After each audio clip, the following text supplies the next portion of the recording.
Hello everyone, welcome back to my channel Learn with Sunil.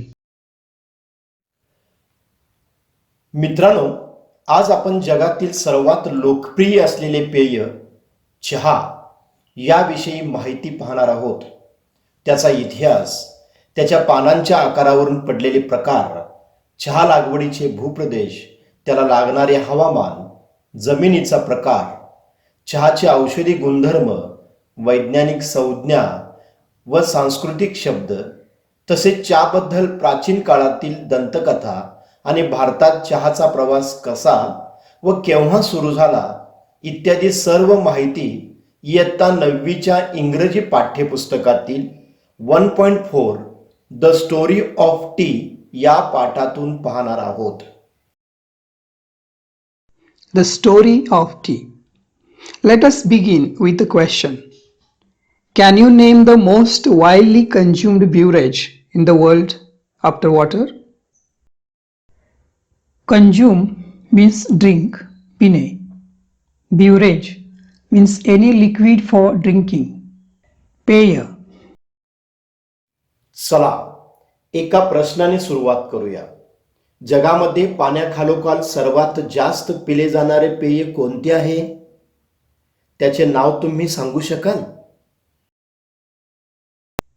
Perhaps many of you have guessed the answer. The most popular beverage in the world is tea. The fresh aromatic brew with which people like to begin their day. It has a refreshing, astringent flavor. Aromatic means having an aroma, sugandhi. Brew means to make by boiling, उकळून किंवा गाळून पेय तयार करणे. Astringent, sour or bitter in taste, तुरट. तुमच्यापैकी अनेकांनी कदाचित याचे उत्तर ओळखले असेल. जगातील सर्वात लोकप्रिय असे पेय म्हणजे चहा. ताजा, सुगंधी, वाफाळता चहा, ज्याचा आस्वाद घेऊन मगच आपल्या दिवसाची सुरुवात करायला लोकांना आवडते. चहाला अतिशय उत्साहवर्धक आणि कडक असा स्वाद असतो. It is actually made by brewing, that is, by infusing in boiling water the leaves and shoots of a plant whose botanical name is the Camellia sinensis. The leaves are at first dried, cured, and processed before they are packed and sold to us. वनस्पतीशास्त्रानुसार Camellia sinensis या नावाने ओळखल्या जाणाऱ्या चहाच्या झुडपाची पाने आणि कोंब यांची भुकटी पाण्यात उकळून गाळून हा चहा तयार केला जातो. चहाची पाने सर्वप्रथम वाळवली जातात, स्वच्छ केली जातात आणि मग त्यावर प्रक्रिया करून ती नीट हवाबंद करून आपल्याला विकली जातात. Camellia sinensis is an evergreen plant that grows in tropical and subtropical climates.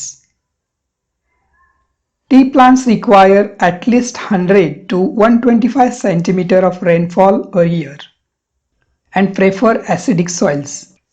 Many of the world's best tea estates are located on hill slopes at elevations of up to 1500 meters. It is said that the tree plant grows slowly and acquire a richer flavor at that height.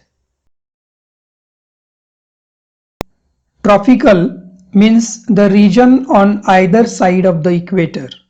उष्ण कटिबंधातील. Camellia sinensis ही उष्ण आणि समशीतोष्ण कटिबंधात वाढणारी एक सदारहित वनस्पती आहे. त्याच्या वाढीकरिता वर्षातून कमीत कमी 100 ते 125 सेंटीमीटर पाऊस लागत असून त्याला रुजण्यासाठी आम्लता असलेल्या मातीची आवश्यकता असते. When the plants mature, only the top 1 to 2 inches of the plant are picked. These buds and leaves are called flushes. A new flush appears on the plant every 7 to 10 days during the peak growing season. Left to grow on its own, the tree plant may actually grow into a small tree. But in all tree gardens, the plants are pruned and kept at the height of about 3 feet, that is waist high, to enable easy plucking of the leaves. Prune means trim, छाटणे. जगातील अनेक सर्वोत्तम चहाचे मळे हे 1,500 metre उंचीच्या डोंगर उतारावर वसलेले असतात. असे म्हणतात की चहाच्या वनस्पतीची वाढ मंद गतीने होत असते आणि या उंचीवर या वनस्पतीला स्वाद सुगंध अधिक प्राप्त होत असतो. वनस्पतीची पूर्ण वाढ झाल्यावर टोकाकडील फक्त 1 ते 2 इंचाचा भाग खुडला जातो. या कळ्या आणि पानांना कोवळी पाने किंवा फूट असे म्हणतात. ऐनसुगीच्या काळात दर 7 ते 10 दिवसांनी अशी नवीन पालवी फुटत असते. या वनस्पतीला नैसर्गिकरित्या वाढू दिले तर चहाचे झुडूप हे एखाद्या छोट्या झाडा एवढे उंच होऊ शकते. परंतु सर्व चहाच्या मळ्यात झुडपांना अगोदरच छाटून साधारण 3 फुटापर्यंत म्हणजे कमरे एवढी उंची ठेवली जाते की ज्यामुळे चहाची पाने खुडणे सोपे जाईल. The teas we buy are usually classified according to their leaf size. Accordingly, we have first Assam type of tea, characterized by the largest leaves. Second, China tea, characterized by the smallest leaves. And third, Cambodge, characterized by leaves of intermediate size. Intermediate means middle, madhla. आपण जो चहा विकत घेतो त्याची सर्वसाधारणपणे त्याच्या पानांच्या आकारावरून विभागणी केली जाते. त्यानुसार 1. सर्वात मोठी पाने असणारा आसाम चहा, 2. सर्वात लहान पाने असणारा चीनी चहा आणि 3. मध्यम आकाराची पाने असलेला कंबोड चहा असे प्रकार आढळून येतात. We have 3 very distinct and different tea growing regions in India. Each of these regions is famous for its special type of tea it produces, which are unique in taste, aroma, strength, and flavor. The 3 regions are Darjeeling in northeastern India, Assam in far northeast India, and Nilgiris in South India.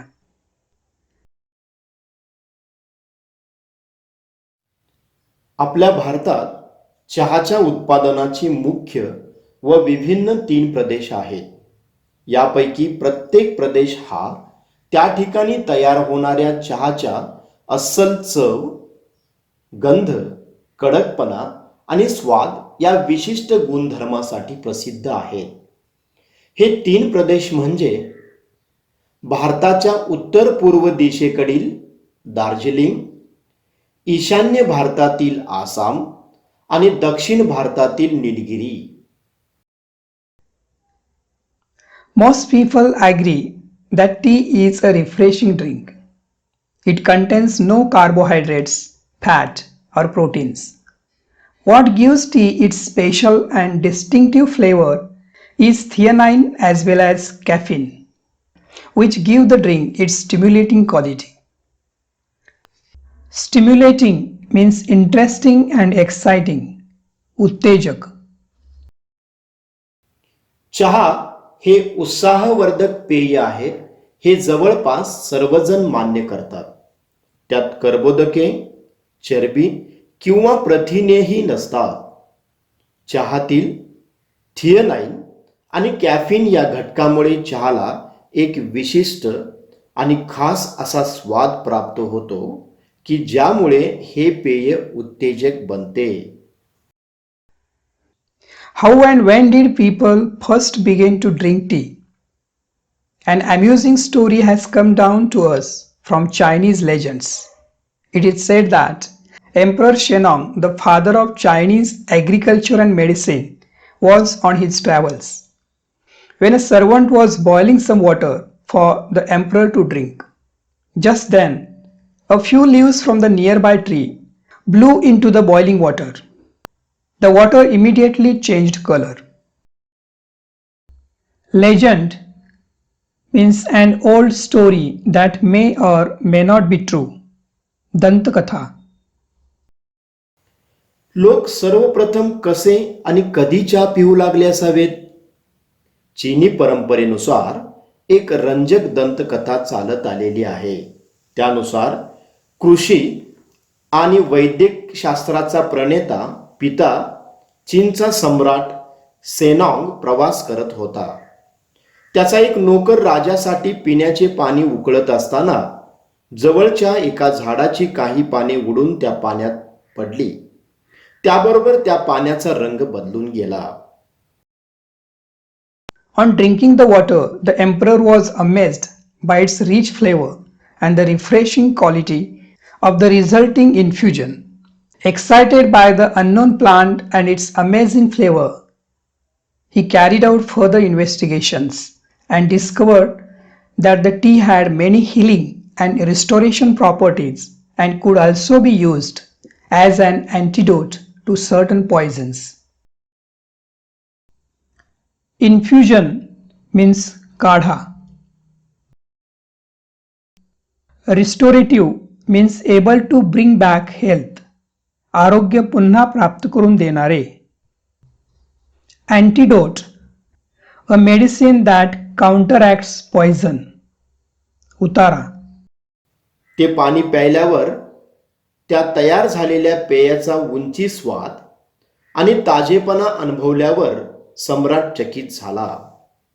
त्या अनोळखी झाडाबद्दल आणि त्या कमालीच्या स्वादामुळे उल्हासित होऊन राजाने त्याचा आणखीन तपास केला आणि त्याला शोध लागला की चहामध्ये आणखीन बरेच औषधी आणि निरोगी ठेवण्याचे गुणधर्म आहेत आणि काही विषावर रामबाण उपाय म्हणूनही त्याचा उपयोग होऊ शकतो. Yet another legend tells us that it was a Buddhist monk named Buddhidharma who was the first to use tea as a drink.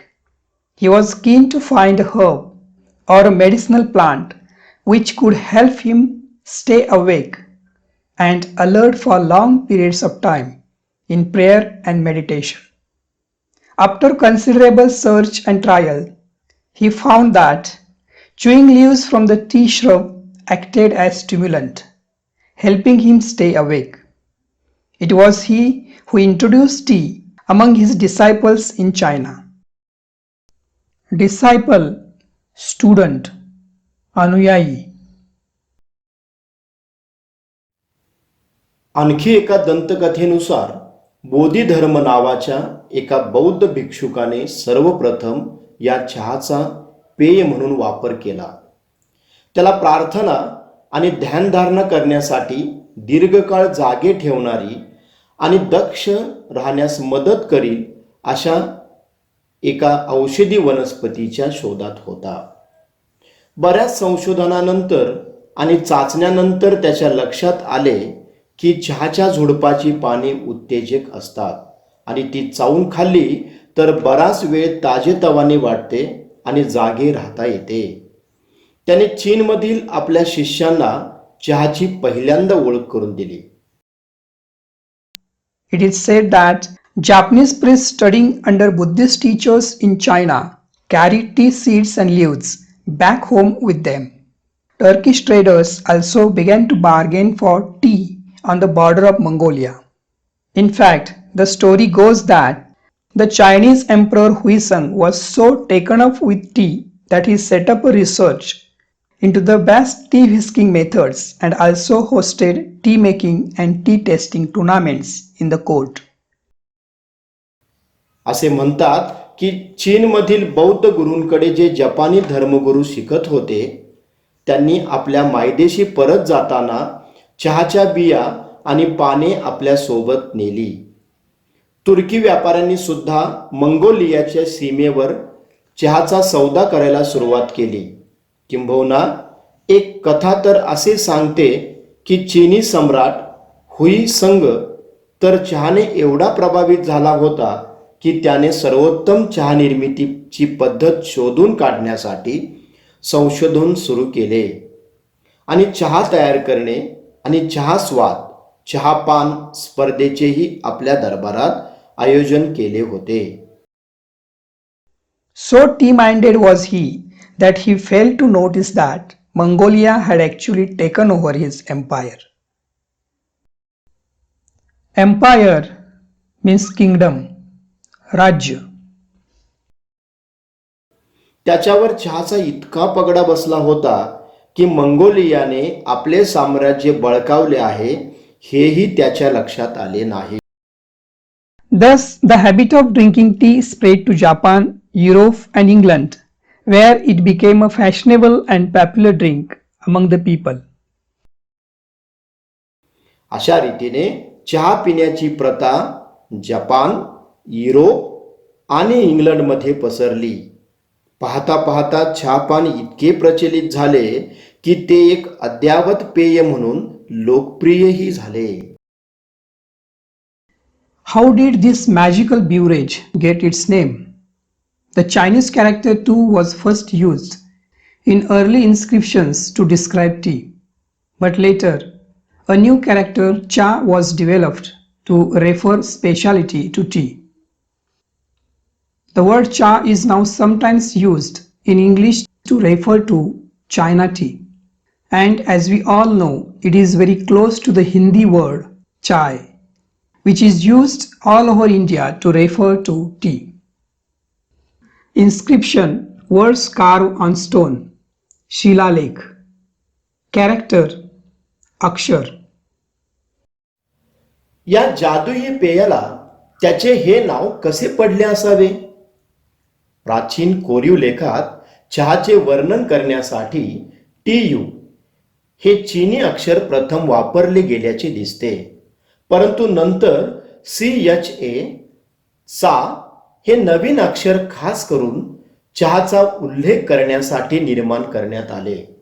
चा हा शब्द आता चीनी चहाचा उल्लेख करताना इंग्रजीमध्ये कधी कधी वापरला जातो आणि तो शब्द संपूर्ण भारतात चहाला ज्या नावाने ओळखले जाते त्या आपल्या चाय या हिंदी शब्दाच्या फारच जवळचा आहे हे आपल्याला माहित आहेच. How did tea first came to India? Historians think that tea had been known in India as a medicinal plant since ancient times, but tea was not drunk for pleasure until the British began to establish plantations in the 19th century. In the 1770s, the British East India Company made several unsuccessful attempts to grow tea in Bhutan and Assam with seeds from China. चहा भारतात प्रथम कसा आला? इतिहासकारांच्या मते प्राचीन काळापासून चहा ही एक औषधी वनस्पती म्हणून आपल्याकडे ज्ञात आहे, परंतु 19व्या शतकात ब्रिटिशांनी चहाची लागवड सुरू करेपर्यंत चहाकडे एक आनंदासाठी पिण्याचे पेय म्हणून पाहिले जात नव्हते. ब्रिटिश ईस्ट इंडिया कंपनीने 1770च्या दशकात चीनमधून बिया आणून भूतान आणि आसाममध्ये चहाची लागवड करण्याचे अनेक अयशस्वी प्रयत्न केले. Although these attempts failed, the botanist Robert Bruce in 1823 discovered tea plants growing wild in the upper Brahmaputra valley. In May 1838, the first Indian tea from Assam was sent to England for public sale. Since then, India has gone on to become one of the leading producers of tea in the world. Botanist, a person who studies plants, वनस्पती शास्त्रज्ञ. हे प्रयत्न जरी अयशस्वी ठरले असले तरी ब्रह्मपुत्रेच्या खोऱ्यातील उंच ठिकाणी चहाची झाडे अफाट वाढतात असा वनस्पती शास्त्रज्ञ रॉबर्ट ब्रस यांनी 1823 मध्ये शोध लावला. 1838 सालच्या मे महिन्यामध्ये पहिला भारतीय चहा आसाममधून इंग्लंडला विक्रीसाठी पाठवण्यात आला. तेव्हापासून जगातील आघाडीच्या चहा उत्पादकांमध्ये भारताने स्थान प्राप्त केलेले आहे. Tea lovers claim that tea may be able to reduce the risk of cancer, control blood sugar, fight viruses in our body, and actually help us live longer. Our body produces chemicals called free radicals. They can damage our body and our health. Tea contains antioxidants called flavonoids. Scientists believe these help to protect our system against free radicals. चहाप्रेमी असा दावा करतात की चहामुळे कर्करोगाचा धोका कमी होतो, रक्तदाब नियंत्रणात राहतो, शरीरातील विषाणूंशी लढतो आणि खरोखर चहा आपल्याला दीर्घायुष्य जगण्यास मदत करतो. आपले शरीर काही रसायने तयार करते ज्यांना मुक्त मूलके फ्री रॅडिकल्स असे म्हणतात. ती आपल्या शरीराला आणि प्रकृतीला हानी पोचवू शकतात. चहामध्ये फ्लेव्होनॉइड नावाची काही अँटीऑक्सिडंट असतात. शास्त्रज्ञांच्या मते हा अँटीऑक्सिडंट त्या फ्री रॅडिकल्सपासून आपल्या शरीर संस्थेचे रक्षण करतात. For many people, tea is a popular drink to have with friends. In many countries around the world, tea drinking is an important social occasion. Japan, China, Russia, and Korea have special tea ceremonies and traditions. These ceremonies give people the time to relax and enjoy the taste and the smell of the tea. Ceremony, समारंभ. अनेक लोकांसाठी चहा हे मित्रमंडळींसोबत पिण्याचे एक आवडीचे पेय आहे. जगभरातील अनेक देशांमध्ये चहापान हा एक अति महत्त्वपूर्ण असा सामाजिक प्रसंग किंवा निमित्त समजले जाते. जपान, चीन, रशिया आणि कोरिया येथे चहापानाची खास परंपरा आहे आणि तेथे चहापानाचे कार्यक्रम सोहळे आयोजित केले जातात. या सोहळ्यांमधून लोक चहापानाचा आनंद लुटतात आणि त्यांच्या खास चवीचा, सुगंधाचा आस्वाद घेणे हा त्यांच्यासाठी एक विरंगुळा असतो. Most people in Japan belong to a tea club where they go every week to take part in the tea ceremony. Ordinary people also feel that tea ceremonies are spiritual occasions that are closely associated with their religion. Tea, they say, is a healthy, enjoyable, and stimulating drink full of good qualities. It reduces loneliness and calms your heart. It is a comfort in everyday life.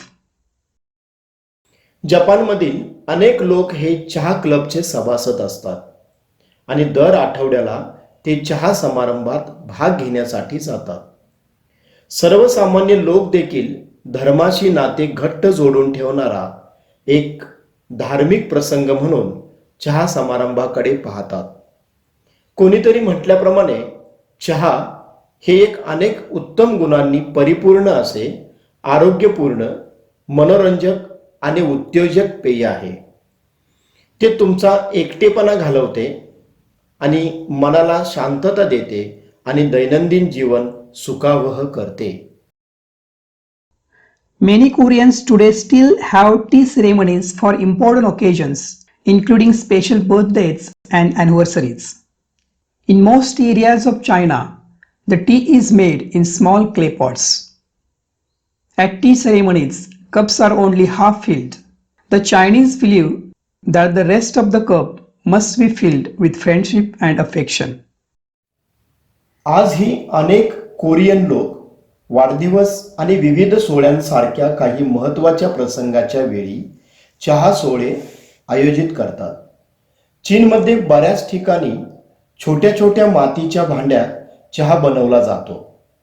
या चहाच्या सोहळ्यात पेले अर्धेच भरले जातात, कारण कपाचा उरलेला अर्धा भाग हा मैत्री आणि स्नेहाने भरलेला असावा असे चीनी लोक मानतात. In Russia, tea is made and served in samovars, a special Russian tea kettle made of metal. Vietnam produces special varieties of tea, such as lotus tea and jasmine tea. In Japan, tea is made using powdered green tea called matcha. The tea is mixed with boiled water using a bamboo whisk and served in small bowls. Bamboo whisk, बांबूची काठी. रशियामध्ये चहा तयार केल्यानंतर तो एका धातूच्या समोवार्स नावाच्या खास रशियन चहाच्या किटलीतून दिला जातो. व्हिएतनाममध्ये कमळाच्या फुलांचा चहा आणि जाईच्या फुलांचा चहा यासारखे विशेष चहाचे प्रकार बनवले जातात. जपानमध्ये मेचा नावाच्या ग्रीन टीच्या भुकटीपासून चहा बनवतात. उकळत्या पाण्यात बांबूच्या काठीने हा चहा मिसळतात आणि छोट्याशा वाडग्यामध्ये ओतून तो दिला जातो. And how about India? A cup of tea is offered to any guest or visitor as a token of hospitality, even in the humblest of homes. Most Indians like their tea hot with a good deal of milk and sugar in it. Token means sign, khun. Hospitality means friendly welcome and entertainment of guests. पाहुणचार, आदरातिथ्य. आणि भारतामध्ये अगदी साध्याशा घरात सुद्धा कोणत्याही पाहुण्याचे किंवा ओळखीच्या व्यक्तीचे कपभर चहा देऊन आदरातिथ्य केले जाते. बऱ्याचशा भारतीयांना भरपूर दूध आणि साखर घातलेला वापाळता गरम चहा प्यायला आवडतो. In rainy season, it is brewed with ginger to give it additional medicinal properties. Others add spices like cardamom, clove, or mace to add to its taste and flavor. Tea is a must after a plate of spicy snacks, especially in the morning and evenings. Cardamom, वेलची. Clove, लवंग. Mace, जायपत्री. पावसाळ्यात आले घालून चहा उकळल्याने त्याचे औषधी गुणधर्म वाढवले जातात. काही जण चहात वेलदोडा, लवंग किंवा जायपत्री यासारखे मसाले घालून त्याचा स्वाद आणि लज्जत आणखीनच वाढवतात. विशेषतः सकाळी आणि संध्याकाळी बशीभर चमचमीत पदार्थावर ताव मारल्यावर चहा हा तर प्यायलाच हवा. Some connoisseurs relish delicately flavored jasmine tea, green tea, lemon tea, and even iced tea. How about you? काही रसिक जाईच्या मोहक हलक्या सुगंधाने युक्त असा चहा, ग्रीन टी, लिंबाचा स्वाद असलेला चहा आणि आईस टी अशा सर्व प्रकारच्या चहांचा मनापासून आस्वाद घेतात. तेव्हा तुम्हाला कसा चहा आवडतो? म्हणजे कोणत्या प्रकारचा चहा आवडतो?